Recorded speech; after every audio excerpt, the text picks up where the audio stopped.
Hello again, everybody. I'm Chris Mooneyham, and welcome to the TCA All Sports Report. As always, brought to you by Fox 5 Atlanta, 680 The Fan, and of course, the Touchdown Club of Atlanta. Thanks for joining us this week, everyone. Look, we got a really long, jam-packed show. Baseball preview. I say baseball preview, but the season's already started. In fact, they're a few weeks into the baseball season. That's just how jam-packed the GHSA sports calendar is, to where I can't even put out a preview until a few weeks into the season. But we got a long way to go in the baseball season, so I figured what better time than now as we start to really focus on the spring sports. That's coming up in the What's Next portion of our program, third segment, as we like to say in the business. But first, let's find out what's happening around the state of Georgia.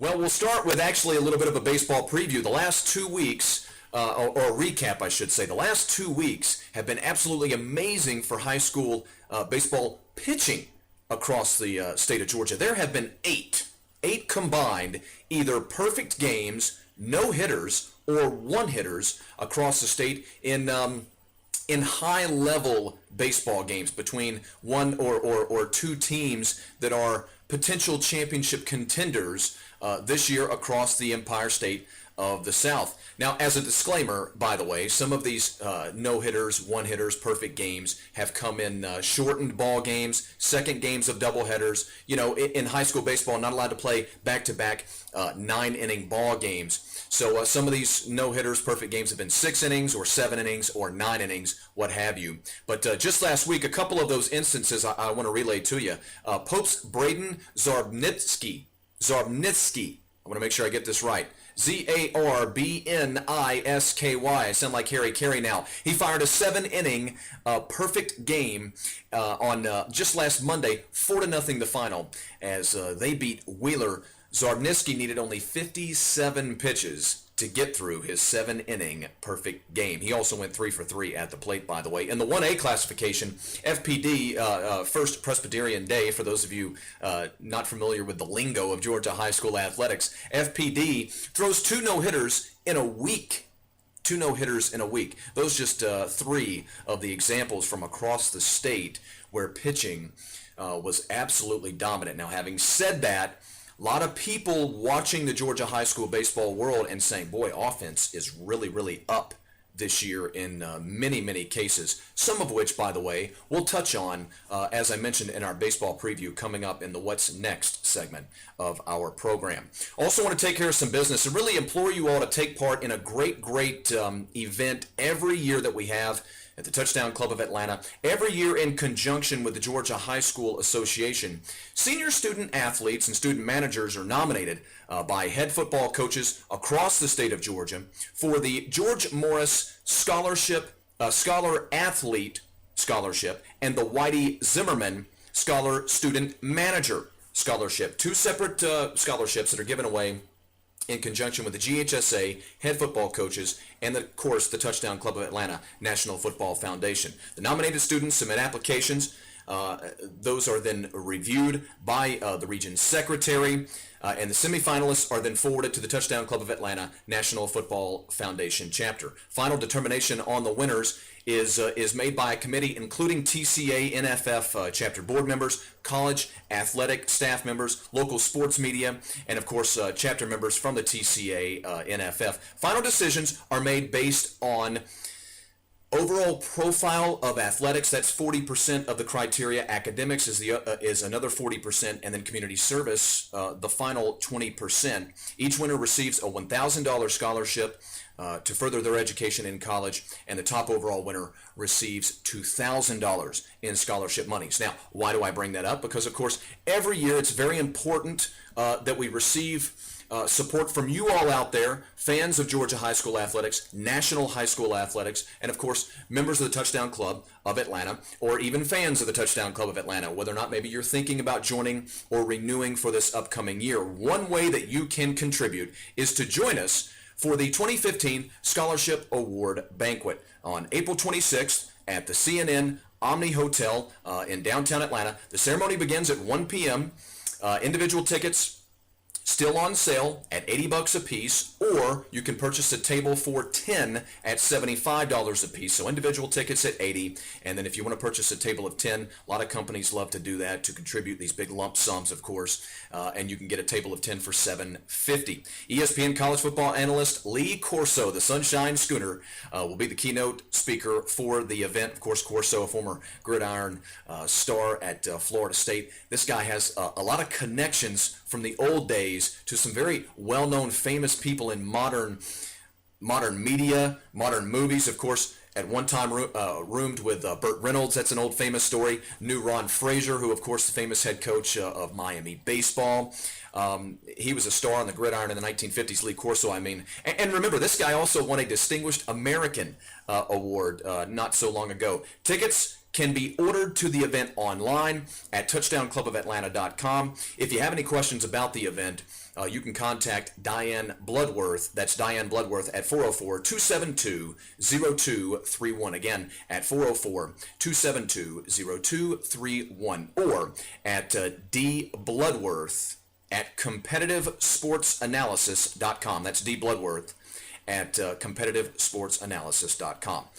If you didn't catch any of these details and you don't feel like rewinding and hearing me rehash it again and you'd rather just read it, you can, of course, go to touchdownclubofatlanta.com for these very same details. Also, I want to remind you folks that this is the very last week to nominate a fine young student athlete for the Georgia Positive Athlete Awards. The awards banquets are going to be coming up across the state here very soon. Metro, county, and statewide banquets going to be coming around really soon. This is one of the great projects I've ever been involved with. The folks at Georgia Positive Athlete, or Positive Athlete Georgia if you prefer, do an amazing, amazing job. Remember, you do not have to be you can have any relation to any young person that you feel is deserving of these nominations and the future scholarships and awards that could go to these young people. You could be a father and a mother, or a mother.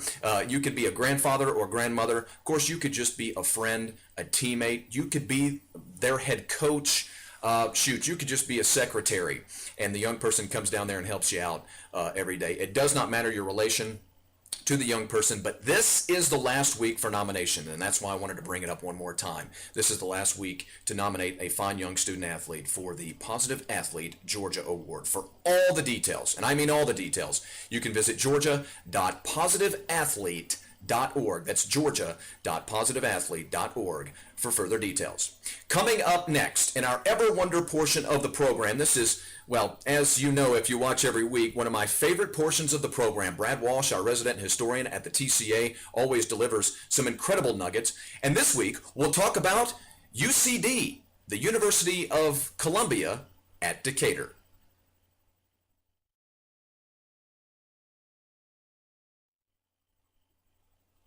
From 1978 through 1982, the Columbia High School Eagles had a great run of talent, coaches, and success. Columbia started playing football in 1966, and in the years from 66 through 77, the school had only put together 4 winning seasons. But in 1978, Columbia hired a gentleman by the name of George Pugh, a name that will ring a bell with many of you watchers out there. Now, Pugh was a Montgomery native, guy who played at the University of Alabama under, of course, legendary head coach Bear Bryant. He inherited a team that had won just a total of 4 games in the 2 previous years, back-to-back 2-8 seasons. The immediate impact in 1978 of having a coach of his stature was a 6-4 regular season and a loss in the region semifinals. An incredibly successful year that really galvanized the fan base, the student body, and of course the surrounding area there in Decatur.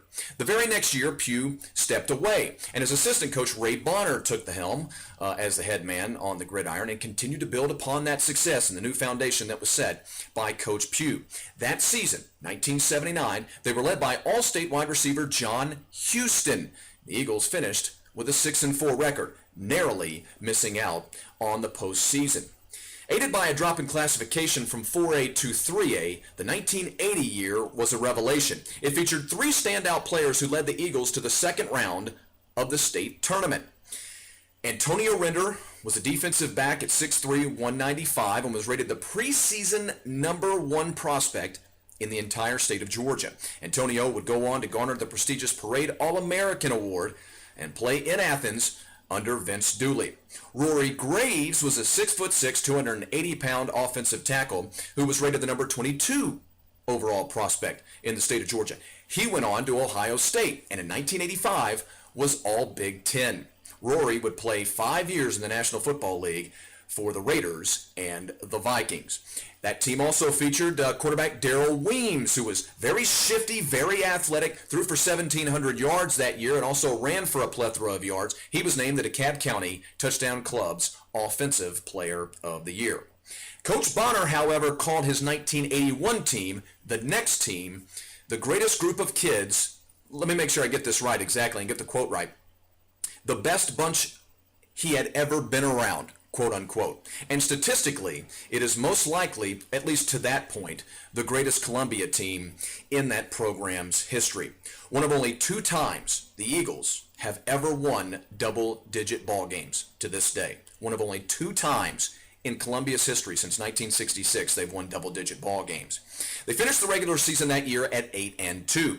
And along the way throughout the state tournament, they defeated Roswell in the region final and Gainesville in the state semifinals. Remember, I keep bringing up the region finals because in those days, the state tournament was much smaller. You had to win a region semifinal and then a region final to actually get into the state tournament. A lot of people forget that. Some of our younger viewers out there may not know that. State tournament didn't start until the round of 16.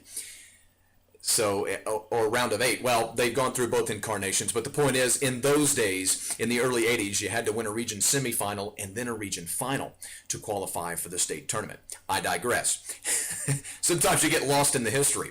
My point is, that 12-3 year, as they beat Roswell in the region final and then Gainesville in the state semifinals, Gainesville a state power even back then, they then went on to the state title game and lost to one of the great all-time programs in Waycross. But that 12-3 year was led by 4 all-state players. Quarterback Mike Smith, wide receivers Al Phillips and Tony Slayton, and an emerging young superstar in Henry Harris, who Brad reminds us was 6'2", 240 at the linebacker position with a 4.6 40-yard dash. That team also included another junior budding star and a guy named Fred Lane, a speedster with 4.5 speed. By the fall of 1982, a moniker began to emerge for Columbia High School, the moniker of UCD, the University of Columbia at Decatur.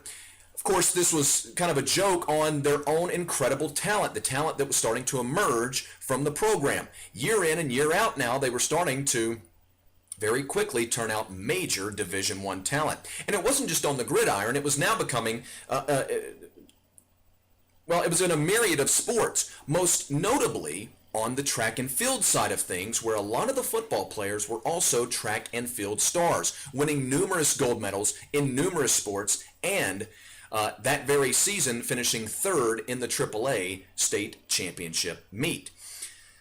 The 82 team lost a lot of talent from the previous year, but like 1981, well, they simply reloaded. At the same time that all of this athletic success was going on, the football team did not let them down in 1982. In that 82 season, back now in the 4A classification, the Eagles finished that season at 8-3. Unfortunately, it ended in disappointment as they lost to Lakeside in the opening round of the playoffs, a team they beat in the first week of the regular season. By the end of that year, the TCA had also honored 2 more athletes in Fred Lane and Henry Harris, both of whom would go on to sign with the University of Georgia. Harris would be named the USA Today Defensive Player of the Year. Also on that team that year, by the way, as if I've not named enough stars, was Ron Sadler. Brad points out he was 6'5", 250, a defensive tackle who would go on to sign at Texas A&M, where coincidentally former Columbia coach George Pugh was an assistant. So it all kind of comes back full circle, doesn't it? Sadler would go on to play in the National Football League for 4 years, by the way, and is currently an assistant coach at Tucker High School. But then as quickly as it began, well, it all kind of fell apart over the next couple of years. In fact, they would post yet again back-to-back 2-8 seasons. It was kind of funny, the symmetry that surrounded this team. Coach Bonner went on to the college ranks and then would return to Decatur a few years later to lead the Cedar Grove Saints. Bonner was honored for his lifetime in coaching and mentoring in 2013 alongside legendary Southwest head coach Buck Godfrey in an emotional ceremony which featured many of the young men that we've mentioned in the Ever Wonder portion of the program today. His impact even reached an Olympic gold medalist in Georgia native Gwen Torrance. These Columbia teams, Brad says, from 1978 through 1982, the athletes that played there, and I'm quoting now, and the coaches who coached them deserve their place in the conversation of the all-timers in Metro Atlanta high school football history. Coming up next, in the What's Next portion of our program, it's the 2015 baseball preview from the TCA.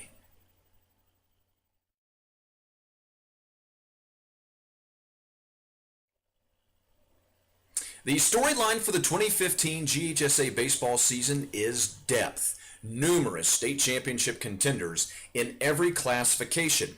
But at the same time, there are a handful of teams, or maybe 3 teams, in all of the classifications that have a chance at major Georgia high school baseball history. Time now for our 2015 baseball preview. And yes, I know that the season's been going on for a month, but you know, with the overlapping of sports here in the state of Georgia, it's almost like how we're now fans of professional sports. You know how some of you out there, or you may have friends who use that phrase, you say, look, I don't keep track of the baseball season until basketball ends. I can't do both. And then I don't watch football until the baseball season ends. And then I can't get into basketball until the football season ends. It's like this never-ending cycle, of course, of battle for our attention spans. Here in the state of Georgia, for those of us who cover high school athletics in the state, it's tough sometimes making the transition from one sport to the next and always being prepared, and especially when it comes from making that transition from basketball into baseball. So now here we are, a little less than a month into the regular season, but we've still got 2 months left. And really what's good about this time to put together a baseball preview is that it has kind of solidified wild card teams that we thought had a chance to contend, and now we're starting to see that they do, in fact, have a real shot at contending. I'm looking at you, Tatnall Square, in the 1A classification. And a couple of teams, quite frankly, in the 4A classification as well. So let's get right into it. And we'll start, of course, in the 6A classification, where we have a real shot at history. We have a shot to see one of the great teams in the history of Georgia high school baseball. Of course, I'm talking about the Lambert Longhorns, who last year were 36-2 statistically, one of the great teams single season wise in state history. 36-2, think about that, especially in the 6A classification. And last year the state of Georgia was just chocked full of potential major league players at the 6A classification. Literally, it's not broadcaster hyperbole and exaggeration to say that the 2014 Lambert Longhorns baseball team, statistically, potentially one of the great in the history of this state in the higher classification.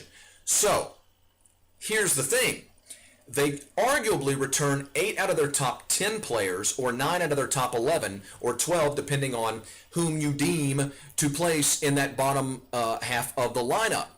So they've got a chance to win back-to-back titles with a team that could be better than last year's team because of the year of experience, where they have J.D. Dutka, some of their biggest players coming back, including one of the great outfields potentially in the nation this year, and one of the great outfields potentially all time in Georgia high school baseball history. I know that's saying a lot, but look, Jeremy Johnson is an incredible defensive left fielder. He is committed to Auburn. Tucker Maxwell, an incredibly gifted leadoff man, slap hitter with a little bit of power, and a great defensive center fielder. He's committed to the University of Georgia. And then, of course, there's last year's National Sophomore of the Year. I firmly believe if this kid wasn't a sophomore, he would have been the National Player of the Year. Talking about Seth Beer, who has committed to Clemson University. He may be this kid may be a name you don't know right now, but by the time he finishes his senior year, you will know the name of Seth Beer. I'm going to tell you something, folks. I got bad news for you Clemson fans. Seth Beer will never set foot on that campus in South Carolina. He will be a top 5 round Major League draft pick. Expect Lambert to be at least a semifinalist this year. But we'll also have to watch out for Parkview, who returned 6 out of their top 9 offensive players, and most notably Kennesaw Mountain. Kennesaw Mountain has 5 major Division I prospects themselves, but I say that, and Reggie Pruitt, and Tyler Stevenson, well, they may not be college bound as well. In fact, they will most likely be top 15 round draft picks themselves. Okay, to the 5A classification. We all know that Gainesville was so very good last year in making their run towards a championship. Didn't win that title, but had Michael Geddes, a top Major League Baseball draft pick, who has now exited the program. But they returned perhaps their top 6, next 6 after Michael in their lineup coming back. So expect the Red Elephants to be contenders again this year. Creekview was a team that we were all watching coming into the year. And again, now that we're a month into the season, roughly a month into the season, we're starting to realize, yeah, in fact, they are contenders. In fact, at press time here, as I'm recording the All Sports Report this weekend, they are currently 10-0. Union Grove has a stable of incredible pitching, including Jonathan Slade, the quarterback for the football team. Could this finally be the year for the fine Greenbrier program? I think it might. And South Effingham, who, quite frankly, I better learn a little bit more about. They may be the best team in South Georgia. And then, of course, there's future Georgia Tech pitcher Connor Thomas and his Tift County squad. With Thomas on the mound for Tift County, that makes them an instant contender. And then, of course, there's always Columbus, one of the great programs in the history of our state, lurking in South Georgia. Speaking of great programs, one of the big early storylines in the 4A classification, the struggles of Cartersville High School. Another highly decorated baseball factory in Northeast Georgia. Cartersville really struggling at the start of the 15 season. We'll see if they can right the ship. If they do, they'll have to, as they so often do in so many sports, most likely deal with Buford. Buford was a semifinalist in 2014 and is most likely, at least in my opinion, the lead contender to win the championship in 2015. They returned 5 or 6, debatable, of their top flight players, 9 of which are committed to Division I programs. 4 of those Division I players are pitchers, including Jake Higginbotham, who has committed to Clemson. Whitewater has 3 guys committed to major Division I prospects like Georgia Tech and Kennesaw State, but they also have 6 young men who are committed to, and I hate to use this term, quote-unquote, second-tier programs. In other words, not your Clemsons or your Techs or your Georgias, but those are the kids that sneak up on you in the Major League Draft, and those are the kids that win you state championships at the high school level. They've got kids that are committed to Furman, Georgia Highlands, Emmanuel College, Piedmont, Newberry, places like that. Lucas Grove is also winning from the mound this year and has beaten some of the top teams in the state with a very tough schedule, so watch out for Lucas Grove. To the 3A classification, where Blessed Trinity has a real chance at defending their title and also claiming some history in the 3A classification. Their top 10 hitters, top 10 batters are all upperclassmen. So, of course, they have that championship experience from last year. How about the offense Pierce County's putting out there so far this year? Through 10 ball games, they're averaging roughly 10 runs per contest. Hart County and Jefferson will be strong from Region 8, and Rutland already is stealing bases at a record pace. They have 57 stolen bases, not even 10 games into this 2015 season. Only 1 home run for that club, by the way. And finally, Washington County will represent the east part of the state. They've scored at least 15 runs in 4 of their 9 contests. In the 2A classification, the defending state champions from Benedictine will have the returning 1-2 punch of Stevie Powers and Brad Smith, who look for yet another state championship. They won the state title in baseball last year, won the football state championship down at the Dome this year in the fall of 14, I suppose I should say. But what will make the difference for the Cadets, as it did last year, the play of Chase Marini and Chipper Wiley. Chase Marini and Chipper Wiley, really the 2 guys that take that team over the top. GAC, who lost a dramatic 3-game series to Benedictine in the championship series, will pound the baseball this year. Expect them to be back again this year. They lost some key guys from 2014, but expect them to be contenders yet again with three really solid leaders on that team, upperclassmen. Again, they're going to pound the baseball.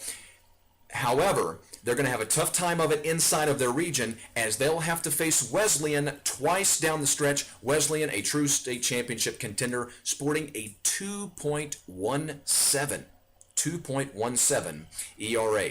And again, they have yet to meet each other in 2015. 1A Public, the two-time defending state champions, the Indians of Charlton County, another team that has a chance at reaching some real incredible milestone history if they can win a third consecutive title.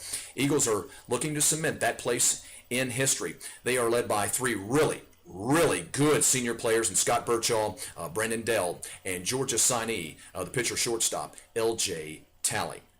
Finally, in the 1A private classification, how about Tattnall Square making the jump from GISA? We're very good on the gridiron this year. Not too bad on the hard courts this year. Good in a myriad of other sports in the winter, the fall and the winter, and now here in the spring they've shown to be a pretty good program, making the jump from GISA to GHSA, and they're really showing their wares on the diamond. This is another one of those wild card teams where we wondered exactly what they would do. Well, again, they're showing to be contenders. They've jumped out to an 11-0 start behind four starting hitters that are above 385, and they've got a team ERA, would you believe this, of 1.79. The defending state champs from Kings Ridge will be back as well, so watch out for them and Dallas McPherson. And, of course, Mount Perrin, last year's state runner-up, will be a force to be reckoned with as well. Okay, coming up next in the My Take portion of the program, it's important, if you're going to be successful at the college ranks in college basketball, get yourself in the tourney, you've got to land recruits from the Empire State of the South.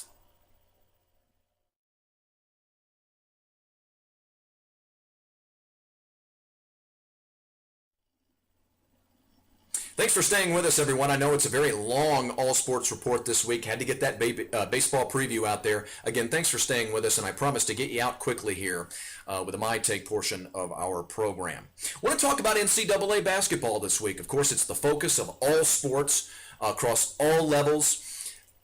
Whether you're a professional, you're talking about it. Whether you're obviously in the college ranks, you're talking about it. And, of course, a lot of high school broadcasters love to watch these teams and gloat and be so proud of the kids that they have covered growing up. Watching these kids mature into college basketball participants, NCAA tournament participants. I get that feeling when I watch Georgia and Georgia State this week. A lot of kids on both of those programs that I covered as they were coming up through the high school ranks here in the state of Georgia. As a matter of fact, Georgia State has 9 kids on their roster who were Georgia natives, played their high school ball here in the state of Georgia. Meanwhile, the University of Georgia, 7 young men who played their high school basketball here in the state of Georgia. Now, the reason I bring that up is because, a lot of people talked about the fact that Texas had 5 universities that were in the NCAA tournament. Big or small state, that's a pretty good number. And we've talked about many times in the media, how come the state of Georgia doesn't get more of their programs into the NCAA tournament? Georgia usually, on average, is good for one of their major programs getting into the NCAA tournament. Now, obviously, some years we don't have any.